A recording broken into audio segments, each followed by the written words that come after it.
لیکن ماں اتنا لمبا سفر کرنے کے بعد تمہارے پاس آیا ہوں، صرف ایک بار مجھے اپنے چہرے کو دکھا دو۔ ماں نے کہا کہ بیٹا میں چہرہ اس وقت تک نہیں دکھاؤں گی۔ حضور سیدنا غوث اعظم رحمۃ اللہ تعالی علیہ، آپ کو اللہ تبارک و تعالیٰ نے تمام ولیوں کو سردار بنا کے بھیجا۔ آپ پیدائشی اپنی ماں کے پیٹ سے ولی بن کر آئے۔ حضرت سیدنا غوث اعظم رحمۃ اللہ تعالیٰ علیہ، آپ کی پیدائش شہر جیلان میں ہوئی۔ بچپن ہی سے آپ کو یہ شوق تھا کہ میں علم دین حاصل کروں۔ اللہ تبارک و تعالیٰ کا کوئی ولی پیدا ہوتا ہے، دنیا کے نظام کو سنبھالنے کے لیے پیدا ہوتا ہے۔ بچپن سے شوق ہوا کہ میں علم دین کو حاصل کروں۔ ماں سے کہا کہ امی جان میں علم دین حاصل کرنا چاہتا ہوں۔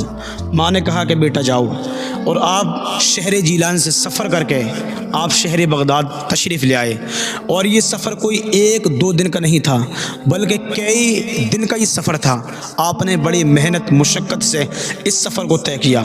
آج کل آپ دیکھیں ہمارے معاشرے میں ہمارے بچوں کے لیے ہر چیز میسر بھی ہے مکتب جانے کے لیے، لیکن اس کے باوجود آج ہمارے بچوں کو یہ شوق نہیں ہے کہ وہ علم دین کو حاصل کریں۔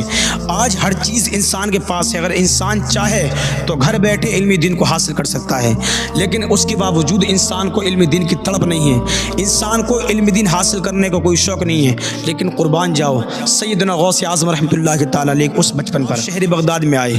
شہر بغداد میں آنے کے بعد میں آپ نے علم دین کو حاصل کرنا شروع کر دیا۔ یہ پڑھائی کوئی ایک دو دن کی نہیں تھی، بلکہ 7 سال کا یہ کورس تھا، اور آپ نے پڑھائی شروع کی۔ آپ پڑھتے رہے، ایک مدت ہوگی آپ کو علم دین حاصل کرتے ہوئے۔ جب 5 سال مکمل ہوئے، آپ کے شہر جیلان سے کوئی تاجر آیا اور وہ آپ سے کہنے لگا، اے عبد القادر، کہ آپ کو پتہ ہے کہ آپ کی والدہ ماجدہ کی طبیعت علیل ہے، آپ کی والدہ ماجدہ بیمار ہیں، اور آپ کی ماں کا نام حضرت فاطمہ ام الخیر تھا۔ اس نے کہا کہ آپ یہاں علم دین حاصل کر رہے ہیں اور وہاں تمہاری ماں بیمار ہے، کیونکہ حضور غوث پاک رحمۃ اللہ تعالیٰ علیہ کے والد کا بچپن ہی میں انتقال ہو گیا تھا۔ اب حضور غوث اعظم رحمۃ اللہ تعالیٰ علیہ کو اپنی ماں کی یاد ستانے لگی، اب ماں کی محبت رلانے لگی۔ آپ نے اسی دن ارادہ کیا کہ اب مجھے گھر جانا ہے اور اپنی ماں کے حال چال کو دیکھنا ہے، مجھے اپنی ماں کے پاس جانا ہے، مجھے اپنی ماں کے چہرے کی زیارت کرنی ہے۔ یہ دل میں تڑپ جاگی اور آپ نے اپنا سامان تیار کیا، آپ نے اپنے کپڑوں کو تیار کیا، آپ نے رات ہی میں شہر بغداد سے سفر کیا، اور آپ چلتے چلتے کئی دن کے بعد آپ اپنے شہر جیلان میں تشریف لائے۔ آپ تشریف لائے تو وہ رات کا وقت تھا۔ آپ نے اپنے مکان کے دروازے پر دستک دی، اندر سے آواز آئی، کون؟ آپ نے کہا، امی جان میں تمہارا بیٹا عبد القادر ہوں۔ ماں نے کہا، کون عبد القادر؟ تو آپ نے کہا کہ امی جان ایک ہی تو عبد القادر ہے، میں آپ کا بیٹا عبد القادر ہوں جو علم دین حاصل کرنے گیا تھا۔ اب ماں نے یہ نہ کہا کہ بیٹا دروازہ کھلا ہوا ہے، یا ماں نے یہ بھی نہ کہا کہ بیٹا میں دروازے کھول دیتی ہوں، لیکن قربان جاؤ آپ کی ماں کی تربیت پر۔ آپ کی ماں کہتی ہے کہ بیٹا پڑھائی مکمل کر کے آئے ہو یا پڑھائی کو ادھورا چھوڑ کر آئے ہو؟ اب حضور غوث اعظم رحمۃ اللہ تعالیٰ علیہ سوچ میں پڑ گئے۔ ماں نے دوسری مرتبہ کہا کہ بیٹا بتاؤ دروازہ تبھی کھلے گا جب آپ اس بات کا جواب دے دیں گے۔ حضور غوث اعظم رحمۃ اللہ تعالیٰ علیہ کہنے لگے، امی جان 5 سال کی پڑھائی مکمل ہو چکی ہے اور ابھی 2 سال کی پڑھائی باقی ہے۔ تو آپ کی ماں نے یہ نہ کہا کہ بیٹا میں دروازہ کھول دیتی ہوں، بلکہ آپ کی ماں نے کہا کہ بیٹا انہی قدم لوٹ جاؤ، آپ اپنی پڑھائی کو مکمل کرو۔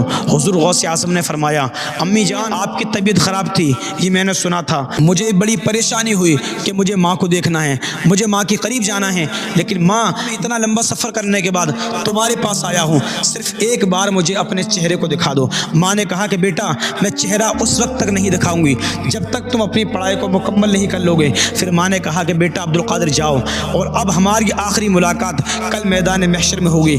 میں آپ سے پوچھنا چاہتا ہوں، آپ اندازہ لگاؤ حضور غوث اعظم کے دل پر کتنی بڑی بجلی ٹوٹی ہوگی، کس قدر آپ کو یہ درد ہوا ہوگا جب ماں نے دروازے کے قریب سے یہ کہہ دیا کہ بیٹا چہرہ نہیں دکھانا جب تک کہ آپ پڑھائی کو مکمل نہیں کر لو گے۔ آج ہمیں اس چیز سے درس لینا چاہیے کہ آج ہمیں ہر چیز میسر ہے، آج ہمارے پاس ہر چیز ہے، لیکن تب بھی آج ہم علم دین نہیں سیکھتے۔ حضور غوث اعظم رحمۃ اللہ تعالیٰ علیہ نے رات کے ڈھلنے کا انتظار کیا۔ جب رات کا آدھا پہر ڈھل چکا، جب صبح نمودار ہونے پائی، آپ نے شہر جیلان سے بغداد کا سفر شروع کر دیا۔ آپ روتے ہوتے جا رہے ہیں۔ ایک وقت ایسا آیا کہ آپ کی پڑھائی مکمل ہو گئی اور کچھ دنوں کے بعد پھر شہر جیلان سے ایک تاجر لوٹ کر آیا۔ ایک تاجر آپ کے پاس آیا اور آپ سے کہنے لگا، اے عبد القادر، آپ یہاں پر پڑھائی کر رہے ہیں اور وہاں آپ کی ماں کا انتقال ہو گیا۔ ماں کے انتقال کو 1 مہینہ گزر گیا ہے۔ اب حضور غوث اعظم رحمۃ اللہ تعالی علیہ زار و قطار رو رہے ہیں، کہتے ہیں کہ میری ماں کا مجھے آخری دیدار بھی نہ ملا۔ میں ان لوگوں سے پوچھنا چاہتا ہوں کہ جن لوگوں کے پاس میں ہر چیز ہے، علم دین سے دور ہو چکے ہیں، ہمیں اس بیان سے، ہمیں اس درس سے یہ سبق ضرور ملتا ہے کہ علم دین کی علم دین کا بہت بڑا مرتبہ ہے۔ علم دین بہت بڑی اللہ تبارک و تعالیٰ کی نعمت ہے۔ حضور غوث اعظم کے نقش قدم پر ہمیں یہ چلنا پڑے گا اور ہمیں یہ سوچنا پڑے گا کہ علم دین مسلمان پر، مرد عورت پر فرض عین ہے، یعنی ہر حال میں علم دین سیکھنا ضروری ہے۔ جس طرح حضور غوث اعظم رحمۃ اللہ تعالیٰ علیہ نے علم دین کو حاصل کیا، یعنی ماں کا انتقال ہو گیا، 1 مہینہ ہو گیا، ماں کا چہرہ بھی نہ ملا۔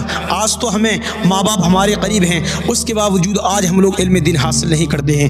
اس لیے ہمیں ضرورت ہے کہ ہم حضور غوث اعظم کے اس فرامین پر عمل کریں، حضور غوث اعظم کی اس سیرت پر عمل کریں کہ آپ نے اپنی ماں کی قربانی دے دی لیکن آپ نے علم دین کو نہیں چھوڑا۔